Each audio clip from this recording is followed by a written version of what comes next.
Mmm. Oh my gosh. I feel like I'm at a restaurant. Hi everybody, welcome back to Marie's Kitchen. I'm so glad you're here. Today we're making French toast. French toast is a family favorite. We've been making it for years, and mostly because it's just so darn easy. It's 3 ingredients, maybe 4, and it's ready to serve in about 10 minutes. Now you've probably had French toast with powdered sugar, whipped cream, strawberries, maple syrup, which is of course delicious. But if you're like me and maybe trying to eat less sugar, today we're gonna make a savory version of French toast, which I'm really excited about. I've never made it, so we'll find out together how it turns out. I can't wait to share it with you. Let's get started.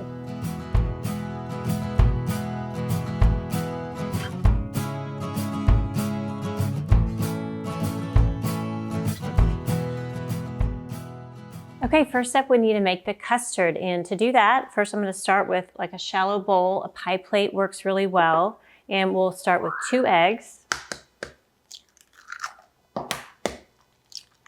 I'll give those a whisk. It's good to get a good whisk before you add your liquids, just because, you know, you don't want to get big globs of egg when you're making your French toast. Anyway, okay, so we whisked our 2 eggs. Now we're going to add 1 1/3 cup, half and half. And half and half, if you don't live in the United States, is just half milk and half cream. I find that that combination really gives some nice richness without being like too much. Now that's it. If you want, you can add, you know, a little pinch of salt just to balance flavors. And then if you're doing a sweet version of the French toast, I do like to add about a half teaspoon of vanilla. Another thing you can add, if you like, is some cinnamon. None of this is required, but if you know, it's just fun to have different ways to dress this up. And then this is ready to go. Okay, for the bread, we're gonna use brioche. A thick slice is better. If you use a really thin slice of bread, it's going to probably fall apart in your custard. So I love a thicker slice, and then stale is better, or a few days old is better, because then it just is sturdier and can hold up more liquid. It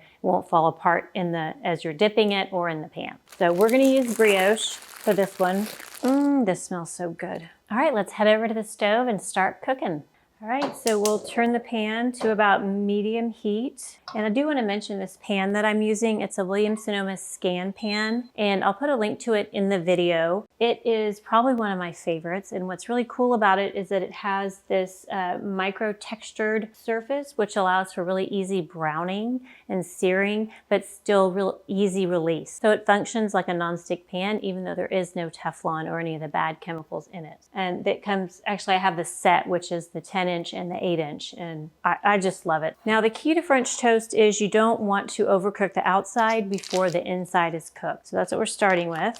I'm gonna add a little pat of butter, and then you don't wanna just set all your bread in here and let it soak. That's gonna get too soft. So we're gonna wait till the pan's heated up, butter's ready to go, and then we'll dunk our bread. The other nice thing about this pan is that it's such high quality that the base is really kind of a thick core, and so you get really even heat distribution. You're not gonna get spots of burning as much as you might with a cheaper pan.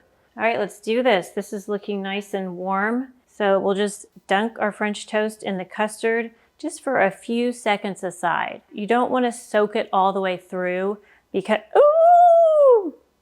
that, okay? I went beyond 5. Okay, I'm gonna stop talking and focus on what I'm doing. So we'll just dunk. We'll take our toast and put that in the pan. Now we're gonna cook it for about 3 to 4 minutes aside and give my hands a rinse.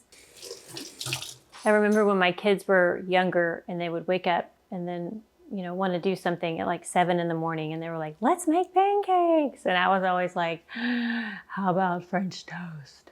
Because it's so much easier, it's less mess, and they enjoy it just as much. So keep this one in mind if you've got kids or grandkids that want to do, you know, breakfast in the morning. French toast is such a winner. You can see this is cooking nice and slowly. It's sizzling on the bottom, but not too much. That way we're getting some browning while also cooking up through the middle. All right, I think we'll give it a flip. It's been about 5 minutes. Ooh, isn't that beautiful? Yum, it looks so good. Now we'll give it about 3 or 4 minutes on this side. All right, I think this one's ready to serve. Ooh, yes, that looks beautiful. Look at that nice browning on that side. Set this out. I'm gonna do a few more real quick. Add a little more butter.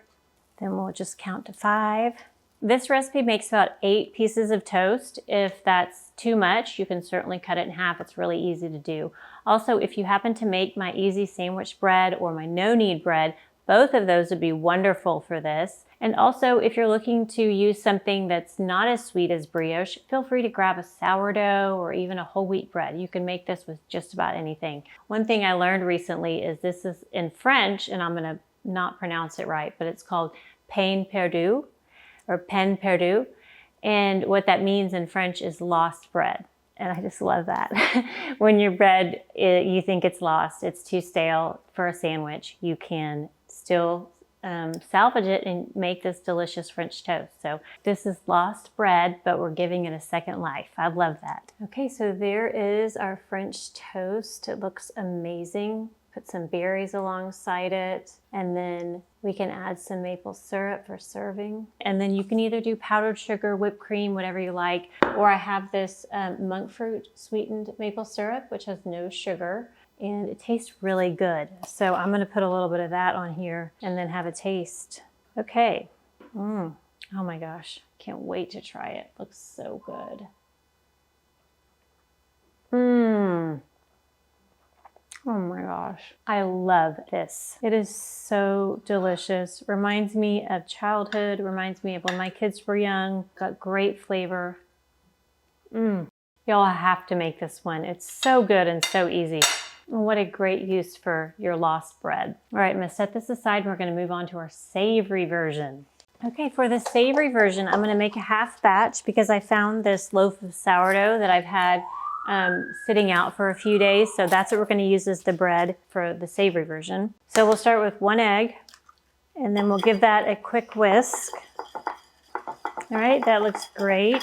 Then we'll add 1/3 cup, half and half. Give that a whisk. Then next we're gonna add 2 tablespoons Parmesan cheese. Now I'm gonna add some pepper. Get it really savory. And I think we've got plenty of salt with that Parmesan cheese, but we can add a little pinch if we want. And that's it. Oh, actually one more thing. I happen to have some fresh thyme, so I'm gonna pull a few leaves off and put that in there. It'll give it some good flavor. Now we'll take our bread, which is fairly stale. I'm gonna cut some slices. And now we are ready to cook. Let's head over to the stove. Okay, I'm gonna heat a pat of butter over about medium heat. And the other nice thing about this pan is that you can use metal spatulas on it. So if you're trying to get rid of your plastic, another reason to get this pan. Oh my goodness, Gracie's. Hey girl. Hi. She's been saying some new things lately. And of course, we're trying to figure out what she's saying. We're not, I think she's saying, good morning, Miss Saba. Okay, we'll take our bread, dip that in the custard, and this one is a lot more stale than the one I had, so I'm gonna do this one a little bit longer to make sure we get some custard in the middle. And now we'll cook a couple at a time. If you're liking these videos, be sure to give us a thumbs up. It means so much to me and my channel, and I really appreciate your support. Also, you can subscribe and hit the bell button for notifications. I've got lots more videos coming up with easy recipes just like this, and I don't want you to miss any of them. Also, if you can find the hype button, hit the hype button. That could be really beneficial for my channel. And if you're looking at other ways to support, you can become a member. You can become a neighbor, a friend, or a family, and I really do appreciate that financial support. It really helps my channel and helps us post more videos. And finally, I do want to mention also, I do have a food pun book out right now. It has 101 deliciously clever food puns, and this is a great gift for people who love food. It's a fun coffee table book. I give it to all my doctors and my kids' doctors so they could set it out on their coffee table in the waiting rooms, because it's just a fun book to look at. It's fun for all ages, and I'll show you an example. Can you guess that one? It's you look, and then this is the food pun here. You look. If you can guess it, put it in the comments. If you have a friend who likes food or puns, wordplay, nerdy jokes like this, get them a copy. It's about $10 on Amazon, and it really does help support my channel and help keep my website ad-free. So thank you again. Also, some people have asked, do I have a cookbook? I do have a cookbook. It's called Cooking with Marie on Any Occasion.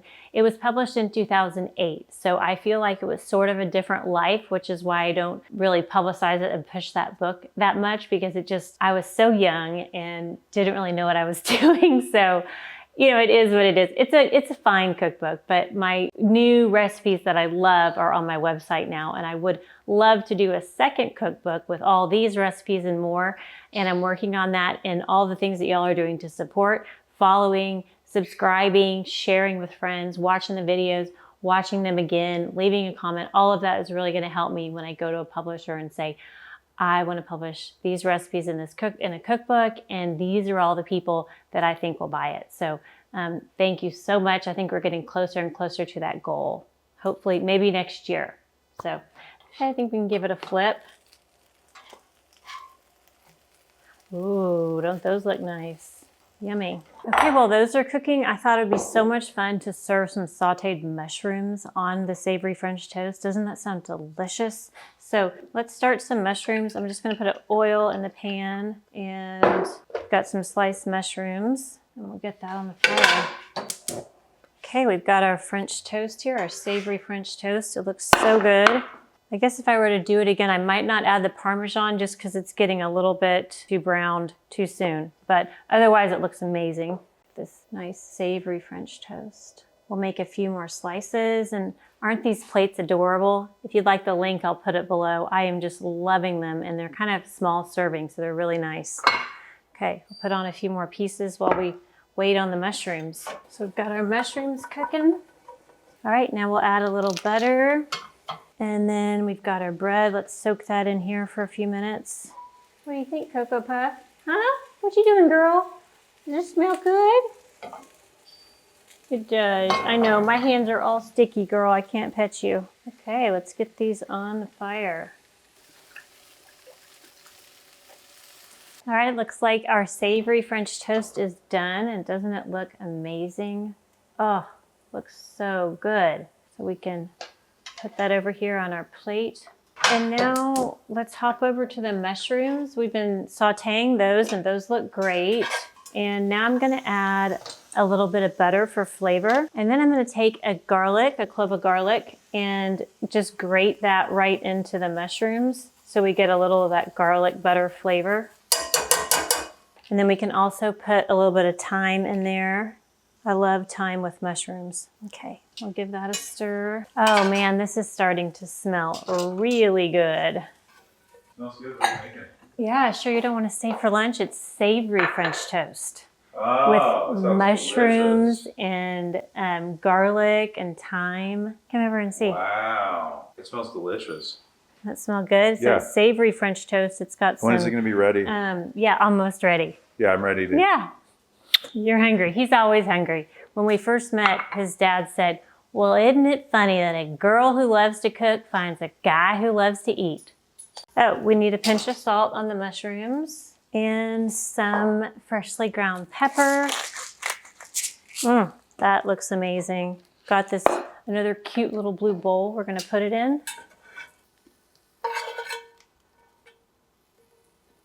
So what do we think? Do y'all like the idea of savory French toast? What a great use for your leftover bread. And you could put a fried egg with this. I mean, it would be incredible. So here are our mushrooms. Those look so good. All right, I did throw together 2 quick fried eggs. I thought we could throw that on top. I mean, how delicious is this gonna be? So we've got our savory French toast here, and now we can add some mushrooms. I mean, it's so beautiful. I feel like I'm working at a restaurant. Ugh, I mean, gorgeous. Let's put some fresh thyme with it. Oh my gosh. Then we'll get our fried egg and throw that on top over here. I mean, so, so beautiful. Look at that.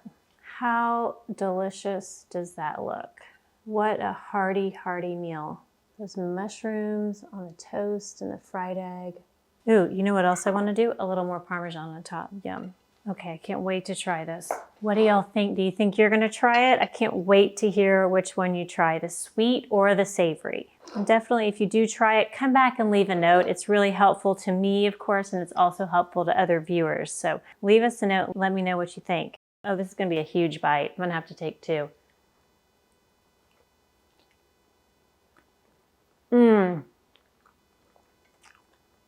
Oh my gosh. I feel like I'm at a restaurant. Incredible. I really, really hope you get to try this one. What a fun thing to make. All right, well, that's it, y'all. We made our sweet French toast, our savory French toast with the sauteed mushrooms. Tastes incredible. I can't wait for you to try these. Definitely let me know if you do in the comments. For the recipes, head over to my website, mariesaba.com. You can also find the recipes in the description box below. Thank you so much for watching. My goal is to give you some really easy recipes that turn out great every time, so you can build some confidence in the kitchen and feel really inspired to share good food with people that you love. From my kitchen to yours. Thank you. See you next time.